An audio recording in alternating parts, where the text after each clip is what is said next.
السلام علیکم ورحمۃ اللہ وبرکاتہ۔ علی نے مسکرا کر کہا، تم پانچوں تربیت یافتہ عسکری اور تیر انداز، اور ایک آدمی تم سے لڑکی بھی لے گیا اور اونٹ بھی۔ اس نے انہی کی نشاندہی پر زمین میں دبائی ہوئی کمان اور ترکش بھی نکلوائی۔ ان چاروں کو خیمہ گاہ میں بھجوا دیا گیا۔ پانچواں آدمی تڑپ تڑپ کر مر چکا تھا۔ اونٹ کے پاؤں کے نشان صاف نظر آ رہے تھے۔ علی بن سفیان نے نہایت سرعت سے 10 سوار بلائے اور انہیں اپنی کمان میں لے کر اس طرف روانہ ہو گیا جدھر اونٹ گیا تھا۔ مگر اونٹ کی روانگی اور اس کے تعاقب میں علی بن سفیان کی روانگی میں 14-15 گھنٹوں کا فرق تھا۔ اونٹ تیز تھا اور اسے آرام کی بھی زیادہ ضرورت نہیں تھی۔ اونٹ پانی اور خوراک کے بغیر 6-7 دن تر و تازہ رہ سکتا ہے۔ اس کے مقابلے میں گھوڑوں کو راستے میں کئی بار آرام، پانی اور خوراک کی ضرورت تھی۔ ان عناصر نے تعاقب ناکام بنا دیا تھا۔ اونٹ نے 14-15 گھنٹوں کا فرق پورا نہ ہونے دیا۔ فخر المصری نے تعاقب کے پیش نظر قیام بہت کم کیا تھا۔ علی بن سفیان کو راستے میں صرف ایک چیز ملی، یہ ایک تھیلا تھا۔ اس نے رک کر تھیلا اٹھایا، کھول کر دیکھا، اس میں کھانے پینے کی چیزیں تھیں۔ اس تھیلے میں ایک اور تھیلا تھا، اس میں بھی وہی چیزیں تھیں۔ علی بن سفیان کی سونگنے کی تیز حس نے اسے بتا دیا کہ ان اشیاء میں حشیش ملی ہوئی ہے۔ راستے میں اسے 2 جگہ ایسے آثار ملے تھے جن سے پتہ چلتا تھا کہ یہاں اونٹ رکا ہے اور سوار یہاں بیٹھے ہیں۔ کھجوروں کی گٹلیاں، پھلوں کے بیج اور چھلکے بھی بکھرے ہوئے تھے۔ تھیلے نے اسے شک میں ڈال دیا۔ اس کے ذہن میں یہ شک نہ آیا کہ فخر المصری کو حشیش کے نشے میں لڑکی اپنے محافظ کے طور پر ساتھ لے جا رہی ہے۔ تاہم اس نے تھیلا اپنے پاس رکھا، مگر تھیلے کی تلاشی اور قیام نے وقت ضائع کر دیا۔ فخر المصری اور موبی منزل پر نہ بھی پہنچتے اور راستے میں پکڑے بھی جاتے تو کوئی فرق نہیں پڑتا تھا۔ سوڈانی لشکر میں ناجی، ادروش اور ان کے ساتھی جو زہر پلا چکے تھے وہ اثر کر گیا تھا۔ فاطمی خلافت کے وہ فوجی سربراہ جو برائے نام جنرل اور دراصل حاکم بنے ہوئے تھے، سلطان صلاح الدین ایوبی کو ایک ناکام امیر اور بیکار حاکم ثابت کرنا چاہتے تھے۔ مسلمان حکمران حرم میں ان لڑکیوں کے اسیر ہو گئے تھے جن میں بیشتر عیسائی اور یہودی تھیں۔ ان کے نام اسلامی تھے، حکومت کا کاروبار خود ساختہ افسر چلا رہے تھے، منمانی اور عیش و عشرت کر رہے تھے۔ وہ نہیں چاہتے تھے کہ صلاح الدین ایوبی جیسا کوئی مذہب پسند اور قوم پرست قائد قوم کو جگا دے اور حکمرانوں اور سلطانوں کو حرم کی جنت سے باہر لا کر حقائق کی دنیا میں لے آئے۔ سلطان ایوبی کے پہلے مارکوں سے جو اس نے اپنے چچا شیر کو کی قیادت میں لڑے تھے، یہ لوگ جان چکے تھے کہ اگر یہ شخص اقتدار میں آ گیا تو وہ اسلامی سلطنت کو مذہب اور اخلاقیات کی پابندیوں میں جکڑ لے گا۔ لہٰذا انہوں نے ہر وہ داؤ کھیلا جو سلطان ایوبی کو چاروں شانے چت گرا سکتا تھا۔ انہوں نے درپردہ صلیبیوں سے تعاون کیا اور ان کے جاسوسوں اور تحریب کاروں کے لیے زمین ہموار کی اور اس کے راستے میں چٹانیں کھڑی کی۔ اگر نور الدین زنگی نہ ہوتا تو آج نہ صلاح الدین ایوبی کا تاریخ میں نام ہوتا، نہ آج نقشے پر اتنے زیادہ اسلامی ملک نظر آتے۔ نور الدین زنگی نے ذرا سے اشارے پر سلطان ایوبی کو کمک اور مدد بھیجی۔ صلیبیوں نے مصری فوج کے سوڈانیوں کے بلاوے پر بحیرہ روم سے حملہ کیا تو نور الدین زنگی نے اطلاع ملتے ہی خشکی پر صلیبیوں کی ایک مملکت پر حملہ کر کے ان کے اس لشکر کو مفلوج کر دیا جو مصر پر حملہ کرنے کے لیے جا رہا تھا۔ یہ تو سلطان ایوبی کا نظام جاسوسی ایسا تھا کہ اس نے صلیبیوں کا بیڑا غرق کر دیا۔ اب علی بن سفیان نے زنگی کی طرف برق رفتار قاصد یہ خبر دینے کے لیے دوڑا دیے تھے کہ سوڈانیوں کی بغاوت کا خطرہ ہے اور ہماری فوج کم بھی ہے اور 2 حصوں میں بٹ بھی گئی ہے۔ قاصد پہنچ گئے تھے اور نور الدین زنگی نے خاصی فوج کو مصر کی طرف کوچ کا حکم دے دیا تھا۔ بعض مورخین نے اس فوج کی تعداد 2000 سوار اور پیادہ لکھی ہے اور کچھ اس سے زیادہ بتاتے ہیں۔ بہرحال زنگی نے اپنی مشکلات اور ضروریات کی پرواہ نہ کرتے ہوئے سلطان ایوبی کی مشکلات اور ضروریات کو اہمیت اور اولویت دی، مگر اس کی فوج کو پہنچنے کے لیے بہت دن درکار تھے۔ مسلمان نام نہاد فوجی اور دیگر سرکردہ شخصیتوں نے دیکھا کہ مصر میں سلطان ایوبی کے خلاف بے اطمینانیاں اور بغاوت پھوٹ رہی ہے تو انہوں نے اسے ہوا دی، درپردہ سوڈانیوں کو اکسایا اور اپنے مخبروں کے ذریعے یہ بھی معلوم کر لیا کہ سوڈانیوں کے سالاروں کو مروا کر خفیہ طریقے سے دفنا دیا گیا ہے۔ سوڈانی لشکر کے کم رتبے والے کماندار سالار بن گئے اور صلاح الدین ایوبی کے اس قلیل فوج پر حملہ کرنے کے منصوبے بننے لگے جو مصر میں مقیم تھی۔ وہ سلطان ایوبی کی آدھی فوج اور سلطان کی دارالحکومت سے غیر حاضری سے فائدہ اٹھانا چاہتے تھے۔ منصوبہ ایسا تھا جس کے تحت 50,000 سوڈانی فوج سیاہ گٹا کی طرح مصر کے آسمان سے اسلام کے چاند کو روپوش کرنے والی تھی۔ علی بن سفیان قاہرہ پہنچ گیا۔ وہ جن کے تعاقب میں گیا تھا ان کا اس سے آگے کوئی سراغ نہیں مل رہا تھا۔ اس نے اپنے ان جاسوسوں کو بلایا جو اس نے سوڈانی ہیڈ کوارٹر اور فوج میں چھوڑ رکھے تھے۔ ان سے ایک ان میں سے ایک نے بتایا کہ گزشتہ رات ایک اونٹ آیا تھا، اندھیرے میں جو کچھ نظر آ سکا وہ 2 سوار تھے، ایک عورت اور ایک مرد۔ جاسوس نے بھی بتایا کہ وہ کون سی عمارت میں داخل ہوئے تھے۔ علی بن سفیان کو یہ اختیار حاصل تھا کہ وہ وہاں چھاپا مارتا۔ سوڈانی فوج سلطنت اسلامیہ کی فوج تھی، کوئی آزاد فوج نہیں تھی، مگر علی نے اس خدشے کے پیش نظر چھاپا نہ مارا کہ یہ جلدی برتیل کا کام کرے گا۔ اس کا مقصد صرف یہ نہیں تھا کہ موبی اور فخر المصری کو گرفتار کرنا ہے، بلکہ اصل مقصد یہ تھا کہ سوڈانی قیادت کے عزائم اور آئندہ منصوبے معلوم کیے جائیں تاکہ پیش بندی کی جا سکے۔ اس نے اپنے جاسوسوں کو نئی ہدایت جاری کی۔ جاسوسوں میں غیر مسلم لڑکیاں بھی تھیں جو عیسائی یا یہودی نہیں تھیں۔ یہ قبا خانوں کی بڑی ذہین اور تیز ترار لڑکیاں تھیں، مگر علی بن سفیان نے ان پر کبھی 100% بھروسہ نہیں کیا تھا، کیونکہ وہ دوغلا کھیل بھی کھیل سکتی تھیں۔ ان لڑکیوں سے بھی اس لڑکی موبی کا سراغ نہ مل سکا جس کے تعاقب میں علی آیا تھا۔ 4 روز علی بن سفیان دارالحکومت سے باہر مارا پھرتا رہا۔ اس کا دائرہ کار سوڈانی فوج کی قیادت کے ارد گرد کا علاقہ تھا۔ 5ویں رات وہ باہر کھلے آسمان تلے بیٹھا اپنے 2 جاسوسوں سے رپورٹ لے رہا تھا۔ اس کے تمام آدمیوں کو معلوم ہوتا تھا کہ وہ کس وقت اور کہاں ہوتا ہے۔ اس کے گروہ کا ایک آدمی اپنے ساتھ ایک آدمی کو لے کر اس کے پاس آیا اور کہا، یہ اپنا نام فخر المصری بتاتا ہے، جھاڑیوں میں ڈگمگاتا گرتا پھرتا تھا۔ میں نے اس سے بات کی تو کہنے لگا کہ مجھے میری فوج تک پہنچا دو۔ اس سے اچھی طرح بولا بھی نہیں جاتا۔ اس دوران فخر المصری بیٹھ گیا تھا۔ تم وہی کماندار ہو جو وہاں سے ایک لڑکی کے ساتھ بھاگے ہو؟ علی بن سفیان نے اسے پوچھا۔ میں سلطان کی فوج کا بگھوڑا ہوں، فخر نے ہکلاتی لڑکھڑاتی زبان میں کہا۔ سزائے موت کا حقدار ہوں، لیکن میری پوری بات سن لے ورنہ تم سب کو سزائے موت ملے گی۔ علی بن سفیان اس کے لب و لہجے سے سمجھ گیا کہ یہ شخص نشے میں ہے یا نشے کی طلب نے اس کا یہ حال کر رکھا ہے۔ وہ اسے اپنے دفتر میں لے گیا اور اسے وہ تھیلا دکھایا جو اسے راستے میں پڑا ملا تھا۔ پوچھا، یہ تھیلا تمہارا ہے؟ اگر تم اس سے یہ چیزیں کھاتے رہے ہو؟ ہاں، فخر المصری نے جواب دیا، وہ مجھے اس سے کھلاتی تھی۔ اس کے سامنے وہ تھیلا بھی پڑا تھا جو تھیلے کے اندر سے نکلا تھا۔ علی نے اس میں سے چیزیں نکال کر سامنے رکھ لی تھی۔ فخر نے یہ چیزیں دیکھی تو جھپٹ کر مٹھائی کی قسم کا ایک ٹکڑا اٹھا لیا۔ علی نے جھپٹ کر اس کے ہاتھ پر ہاتھ رکھ دیا۔ فخر نے بےتابی سے کہا، خدا کے لیے مجھے یہ کھانے دو، میری جان اور روح اسی میں ہے۔ مگر علی نے اسے وہ ٹکڑا چھین لیا اور اسے کہا، مجھے ساری واردات سناؤ، پھر یہ ساری چیزیں اٹھا لینا۔ فخر المصری نڈھال اور بے جان ہوا جا رہا تھا۔ علی بن سفیان نے اسے ایک سفوف کھلا دیا جو حشیش کا توڑ تھا۔ فخر نے اسے تمام تر واقعہ سنا دیا کہ وہ کیمپ سے ایک لڑکی کے تعاقب میں کس طرح گیا، تاجروں نے اسے قہوہ پلایا جس کے اثر سے وہ کسی اور ہی دنیا میں جا پہنچا تھا۔ تاجروں یعنی صلیبی جاسوسوں نے جو اسے باتیں کی تھی وہ بھی اس نے بتائیں، اور پھر لڑکی کے ساتھ اس نے اونٹ پر جو سفر کیا تھا وہ اس طرح سنایا کہ وہ مسلسل چلتے رہے اور اونٹ نے بڑی اچھی طرح ساتھ دیا۔ رات کو وہ تھوڑی دیر قیام کرتے تھے، لڑکی اسے کھانے کو دوسرے تھیلے میں سے چیزیں دیتی تھی۔ وہ اپنے آپ کو بادشاہ سمجھتا تھا۔ لڑکی نے اسے اپنی محبت کا یقین دلایا اور شادی کا وعدہ کیا، اور شرط یہ رکھی تھی کہ وہ اسے سوڈانی کمانڈروں کے پاس پہنچا دے۔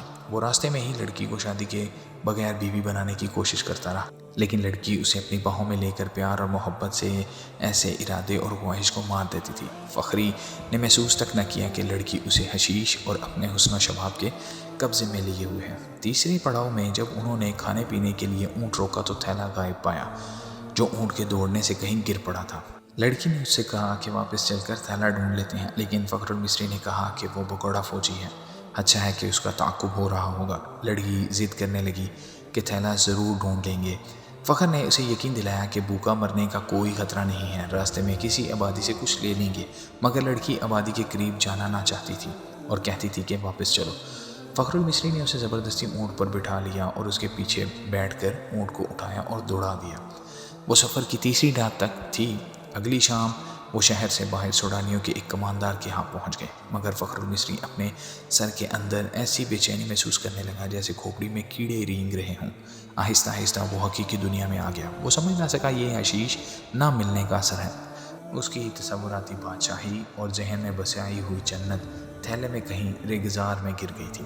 لڑکی نے اس کے سامنے کماندار کو صلیبیوں کا پیغام دیا اور اسے بغاوت پر اکسایا۔ فخر پاس بیٹھا سنتا رہا اور اس کے ذہن میں کیڑے بڑے ہو کر تیزی سے رینگنے لگے۔ نشہ اترتا جا رہا تھا۔ اسے یاد آنے لگا کہ وہ محاذ سے بھاگ آیا ہے۔ لڑکی موبی کو یہی خوش فہمی ہو گئی کہ فخر پر نشہ طاری ہے، چنانچہ اس نے بے خوف و خطرے کماندار سے یہ بھی کہہ دیا کہ سلطان ایوبی اور علی بن سفیان کے درمیان یہ غلط فہمی پیدا کرنی ہے کہ وہ ظاہری طور پر نیک بنتے پھرتے ہیں مگر عورت اور شراب کے دلداد ہیں۔ ان کی اس طویل گفتگو میں بغاوت کی باتیں بھی ہوئیں۔ اس وقت تک فخر المصری پوری طرح بیدار ہو چکا تھا، لیکن سر کے اندر کی بے چینی اسے بہت پریشان کر رہی تھی۔ لڑکی نے کماندار سے کہا، اگر بغاوت کرنی ہے تو وقت ضائع نہ کریں، سلطان ایوبی محاذ پر ہے اور الجھا ہوا ہے۔ لڑکی نے یہ جھوٹ بولا کہ سلیبی 3-4 دنوں بعد دوسرا حملہ کرنے والے ہیں، سلطان ایوبی کو یہاں سے بھی فوج محاذ پر بلانی پڑے گی۔ کماندار نے لڑکی کو بتایا کہ 6-7 دنوں تک سوڈانی لشکر یہاں کی فوج پر حملہ کر دے گا۔ فخر یہ ساری گفتگو سنتا رہا۔